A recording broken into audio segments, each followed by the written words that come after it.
All right, welcome to my FX Buddies, the podcast.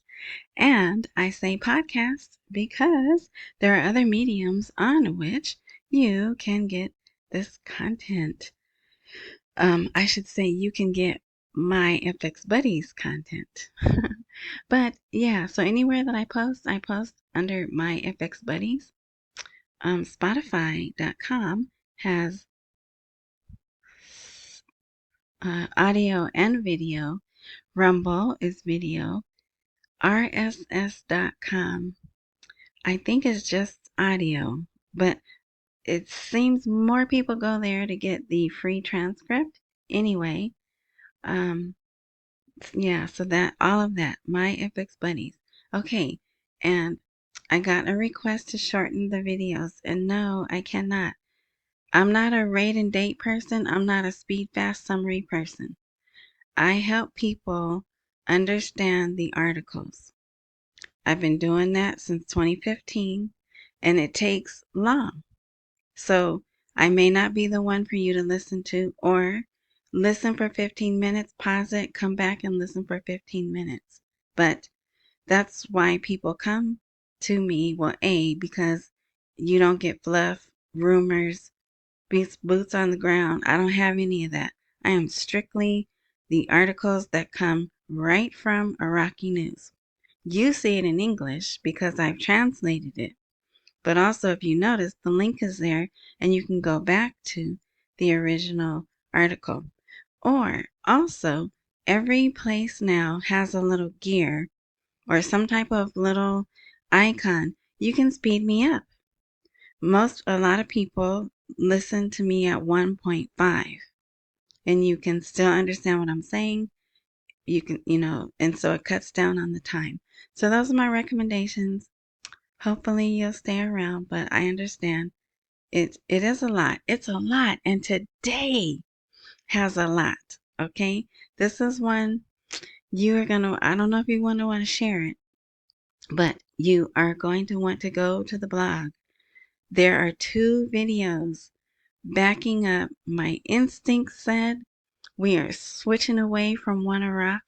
And there's a guy, and he even says, no more one Iraq. It didn't work. You can do Iraq, but you have to have a special concession for Kurdistan. Okay, so I have that there. So see, and that's why I connect dots.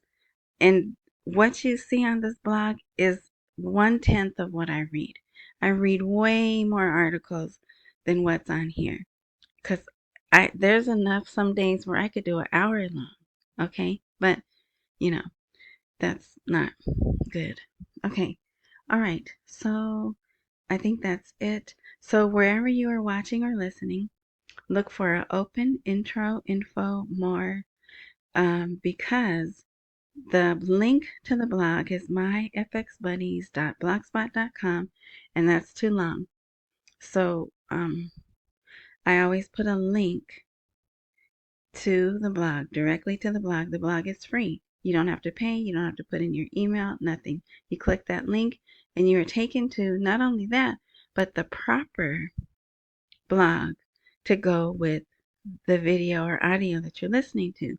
Because now I do own my fxbuddies.com, but I couldn't figure out how to get it to go to the blog.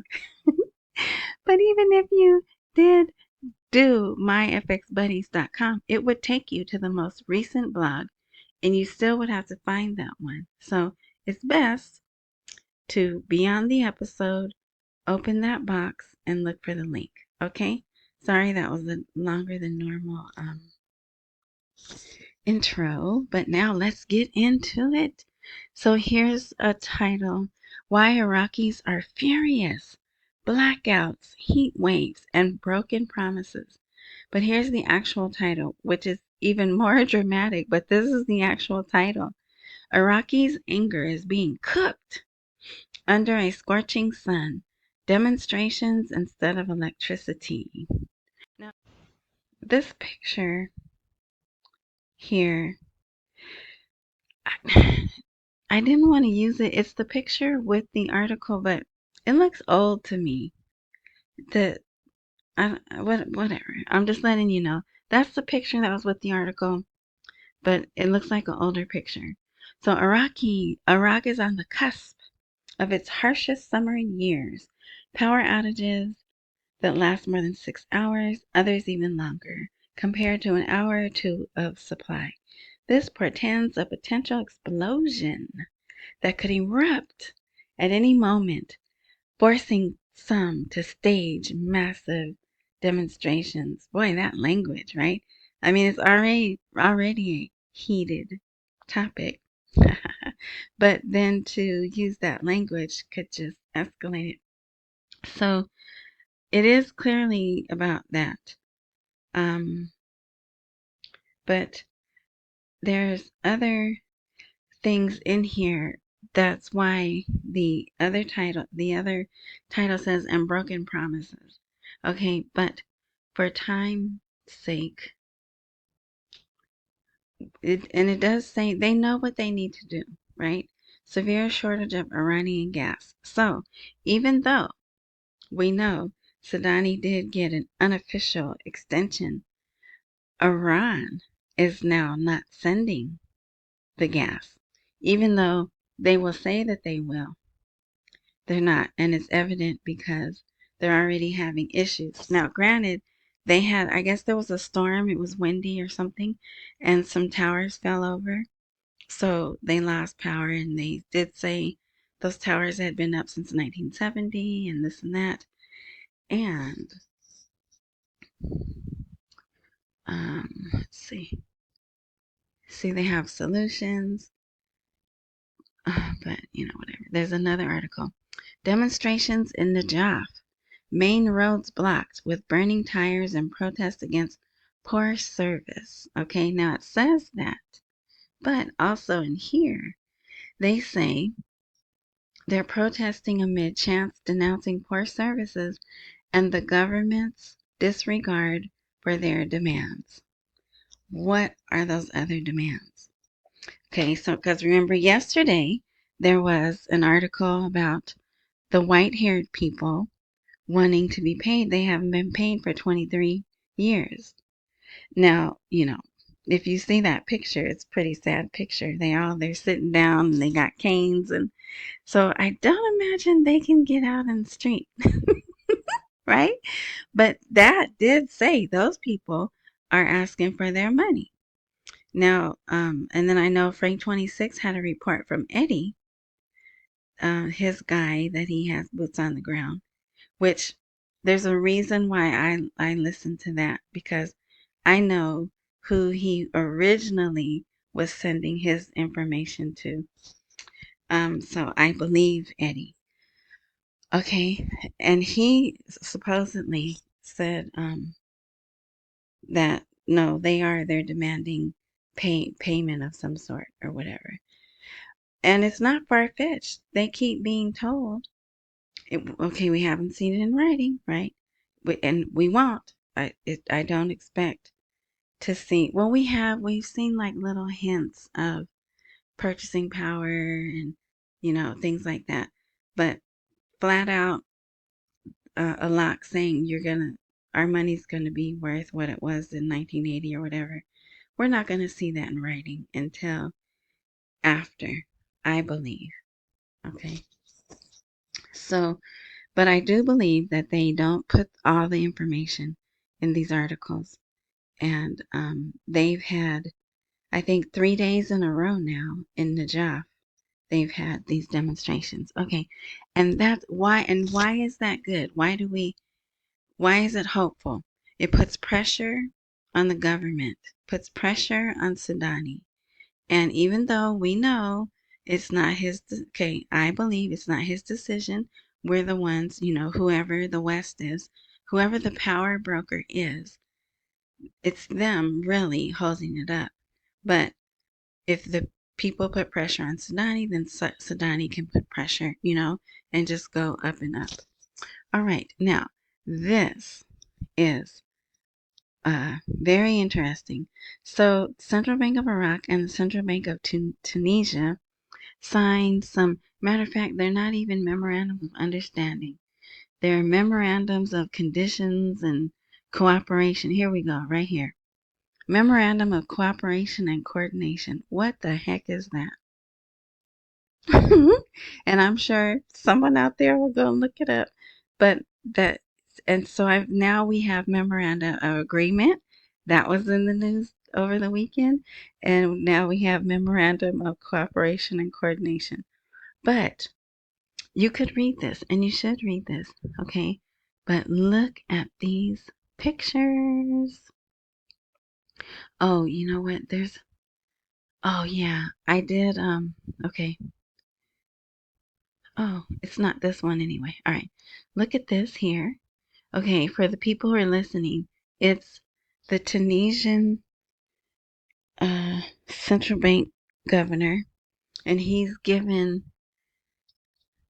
Ali Alak, who is the CBI governor, a case. And the case is open, and it has coins in it. And I don't know if they're old coins or new coins. And what does it represent? You know, of course, it represents good relations, money, prosperity. Okay. And you could try. I did try. See, it won't go any bigger. But I tried a few ways. And I know there's people out there who are better techie people than I. Maybe you can get what it says. Now, look at this gift. Shoot, it won't go any bigger. That is a tree. Aliyah Locke is giving the Tunisian guy, it's maybe 4 inches high. It's not a real tree. I'm thinking, when I first saw it, I was like, that's symbolic of a money tree. But if you should go to, in my opinion, you should go to the blog and go check out this picture. It's just, I'm like, wow, that is something I've never seen before. Okay, so that meeting that I just described took place on the sidelines of an even bigger meeting. The Central Bank of Iraq launches the first national strategy for financial inclusion. Let me see if I could get this. Bear with me, I'm trying to bring up. They gave a definition for financial inclusion, but I don't want to open my email while you guys are looking because you'll see stuff I don't want you to see. Words. It will be under words. If I was thinking, I would have had it there. Oh man. Well, let's see if I can bring it up a different way. So it's all the countries they want to have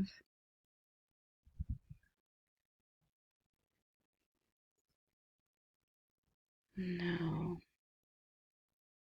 They want to have more relations on financial inclusion because they've been doing it for several years, maybe 4 years now. Here we go. Definition of financial inclusion: to enhance access to and use of formal financial services for all segments of the population in Iraq, especially marginalized communities, in an affordable and sustainable manner, ensuring consumer rights are protected. Why is a national financial inclusion strategy being developed? The Central Bank of Iraq developed the first national finance inclusion strategy to promote sustainable development and expand formal financial access to disadvantaged segments of the population. The national blah blah blah has become a widely recognized approach globally, with significant momentum over the past decade. As of 2021, more than 60 countries had launched a national financial inclusion strategy. So now they have one, right? So here's another thing. They want to be on par. CBI has worked with international partners, right? And this thing there that we're talking about, conference summary, whatever it is, World Bank, Arab Monetary Fund, Global Financial Inclusion Alliance, and then this German cooperation thing that's abbreviated GIZ. They are all partners to that. So it has goals and everything, and that's on the CBI website. So here's some more of those pictures. And what I read to you is this one. See those Arabic words? I was able to translate that, and that's what I read to you. And I'll put it, you know what? It might be. No, it wasn't. That's why I wanted to get it translated. It's different words. Yeah. So in post-production, I will put the bit that I read. I'll post it under this last picture. All right. Oh, we're already at 15 minutes. Okay. So here's our friend, Samir al-Nasari. He wrote a paper. A strong, diversified, and sustainable economy is a fundamental pillar of the national security strategy. Now, this is the thing that Sadani did, and Sadani basically called it Iraq first strategy. Yeah, so he's a little behind, I guess. Uh, so those are his thoughts, and he put Iraq is currently going through a critical, important, and sensitive phase due to the political, security, and economic circumstances, which can be specifically identified with the fluctuations in global oil prices and the global economic recession. So it's good. You know, his reports are always good. They're just long. This one isn't that long though, but so legitimate demands to eliminate financial and administrative corruption, address unemployment and poverty, and return Iraqi funds stolen by corrupt people. Then he has 9 ideas here, but building a sound national economy, the private sector plays a pivotal role, ensuring a decent life for the individual and the family. And number 9, information security and transparency of economic data and indicators. So that was good. Yesterday they had meetings all about water. Those were good. So far it's been a good weekend, kind of. For the most part, I'm going to get into why I said kind of. Here, matter of fact, we're getting into it now. Oh, did I get rid of? What's his name is back. Well, if he's not back, he's on his way back. Uh, here he is. Here he is. The Barzani, KRG Foreign Relations Head applauds very successful U.S. visit led by PM Barzani, Prime Minister. The successful conclusion of the Washington visit reflects not only the KRG's diplomatic outreach, but also Washington's ongoing recognition of the Kurdistan region's strategic importance in Iraq and the broader region. So, I guess, I don't know if that's everyone he met with or that's his delegation. I don't know who that is, but there's the picture. So their trip is over. They're going back to Baghdad. Baghdad. Oh, nope. They're going back to Kurdistan, aren't they? All right. So now, whoops, wrong link. I don't know who this guy is. He's just, look at his last name, Salami. That, how can a possibly Muslim man have last name Salami? Okay, sorry. But he's a member of parliament. So, but I'm not sure why he chose to spoke out. That's my point. Is I know he is because I always laugh when I see his last name. But so he called on the federal government on Sunday to take urgent action regarding the agreements concluded. So specifically, those 2 big gas articles. Now, if you listened to yesterday, there was a congressional group. What was his name? Angus King. Angus King. Oh, and the other guy. I can't remember his name. But they went to Baghdad. And I said, I bet you they were like, oh, Baghdad doesn't want to go along with these contracts. Let's go over there. And they went over there and they met with Sudani, right? But that's yesterday. That's in yesterday's uh, episode. Now, this guy, I'm not sure who this guy is, but you should listen to his little video here. It says federalism works. He's a scholar. He hails Kurdistan's stability, urges respect for Kurdistan's autonomy. So there's another person talking about Kurdistan's autonomy. So if you go to the blog, there he is. It's 6 minutes. It does irritate me. We don't get to hear the questioner, the person that's asking the question, but you hear his answers. And he kind of dances around. Yeah, Kurdistan needs prosperity and need to have an economy and this and that, right? So he kind of hints around. And here it's about those deals, commenting on recently signed agreements with HKN and Western Zagros. All right. Now, this guy, he's the one that flat out says, no, One Iraq is not working. So if you are just listening to me, thank you for listening. But if you go to the blog, this is under the timing cannot be any better.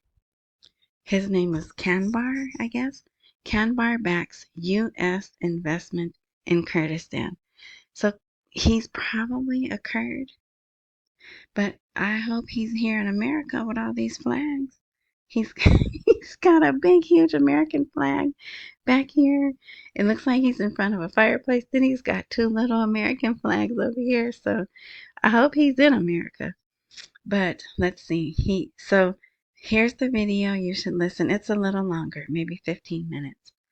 But again, you can speed it up. He speaks English, good, perfect English. And he does mention our new president. So warning, warning for those who get triggered by that. But he says there is a love between the American people and the Kurdish people, not only in gas, but also in all types of minerals and wealth in Kurdistan, which will strengthen the American-Kurdish relationship.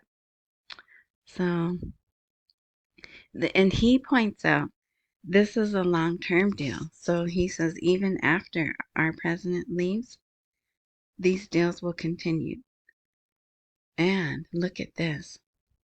It's a win-win situation. Iraq also will benefit. The region will benefit. The guy also projected the model outward. This model will be copied to the rest of the Middle East, to Syria and to Lebanon. So, looks like we'll be working there. Yeah. But he called this a witch hunt from Baghdad. And then I don't think it's here in writing, but he does say the One Iraq plan ain't working.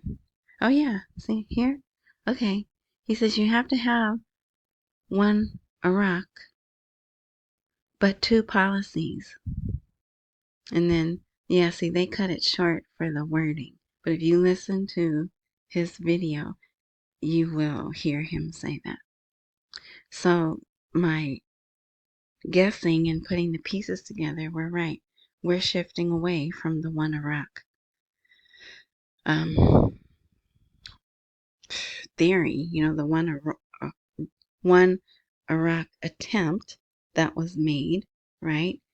And we'll see what happens. And then this came out.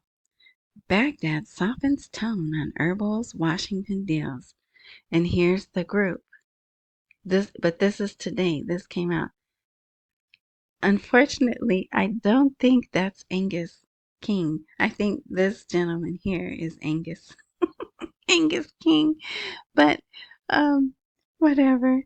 It's still a great name. So, James Lankford. So one of these guys is Angus King and one of these is James Lankford. And I think they were sent to tell Sudani, you better get on the program. These oil deals are going to happen, whether you like it or not. So Washington. So now moving on to a different article. Washington's investment in Kurdistan, a partnership of trust that strengthens its presence and enhances stability. All right, yeah. So you can read this. Mm, it does have different things. They focus on stability of Iraq, and if, but also he says that Kurdistan, right here, I bolded it. Kurdistan's role as an active element in the regional stability equation and a reliable economic partner on the international stage. So they're trying to treat Kurdistan as equal as Baghdad. All right, and then this, we'll skip that article, but that's in the news. And it's 2 years. 20 months is almost 2 years, right? So who cares? I mean, it's good for them, but not don't want to be here in 2 years, right? All right, buy me a coffee. This will be a live link on the blog. That's the QR code. Or cash at me at $Tish Wash. T as in Tom, I, S as in Sam, H, WASH. All right. Now here's another article, kind of switching away from oil to the economy in general. They spoke to oil expert Farhat Masawi, and they're talking about how Iraq is still a rentier state because most of their income comes from oil. Um, they don't have a sovereign wealth fund. What else? One other thing.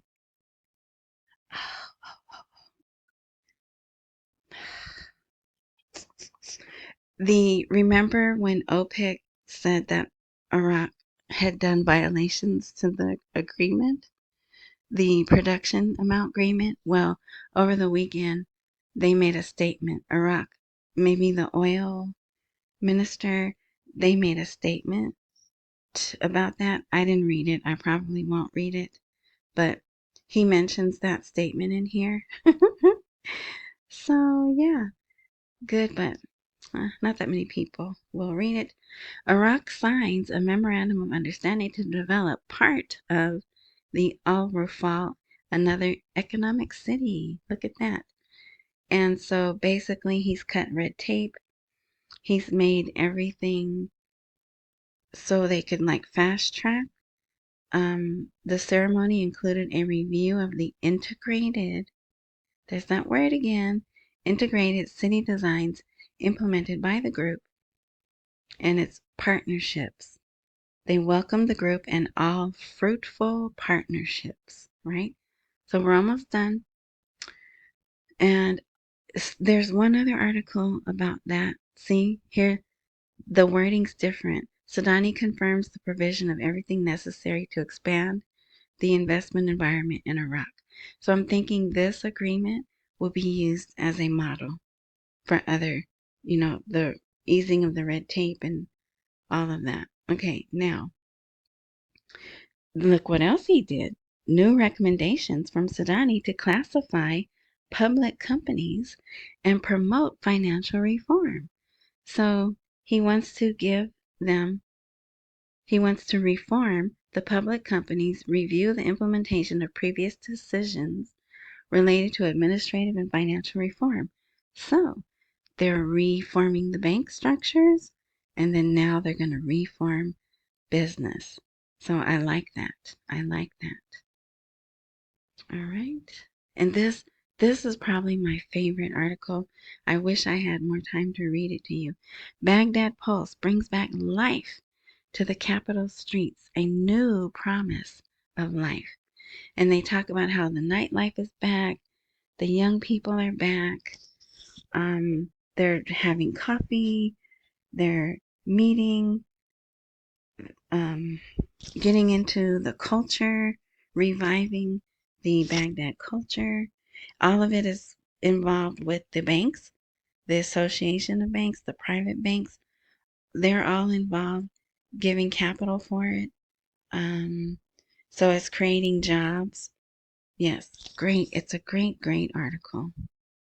And like I said, I wish I had more time to go over it with you. See, then they're going to eventually teach on the modern banking system. Social standards are no longer merely a secondary element, but have become a core component of the Basel III Committee standards, which govern banking performance globally. So, yeah, July 1st, they're coming up on that. Here's another Jamal Cougar saying we probably won't get to the 2025 budget. And then here's two. Tehran is saying to Washington, if the trigger mechanism is activated, response will be harsh. So statements like this are coming out of Tehran, but our statements are, oh, the talks went well, and we may have a decision soon. But there's something about 2 weeks. There's something, they were given 2 weeks for something. The Iraqi, the guy, I don't know what his position is in Iran. He is headed to Oman, which may be a good sign. Oh, remember, the Omanis are the mediators. So he's on his way to Oman to talk to the mediator. So that may be a good sign. But this, I think, is really good. America is pressuring Ice Cream Land to postpone its comprehensive operation in Gaza. Yes, so there were a ton. I mean, like between the three, between Russia and then the other places, there was almost 1,000 prisoners swapped, right? But then immediately, kablooies went flying and drones and everything. But yeah, it was a very busy weekend. All right, so I'm going to end it there because we're at 32 minutes. And my closeout, you know, I cannot not do the closeout. Accumulate while we wait for the rate to appreciate. Don't miss any meals. Pay all your bills. I will actually probably post early tomorrow because the thing that I do early in the morning, I don't have to do tomorrow because it's a holiday. But yes, exciting times. Thank you again for listening. Like, subscribe, join, follow, 5-star me. I appreciate it. Thank you for your donations. They are much appreciated. And yeah, thank you. Enjoy the rest of your morning, night, noon, whatever time frame you are indulging in this content. And until next time.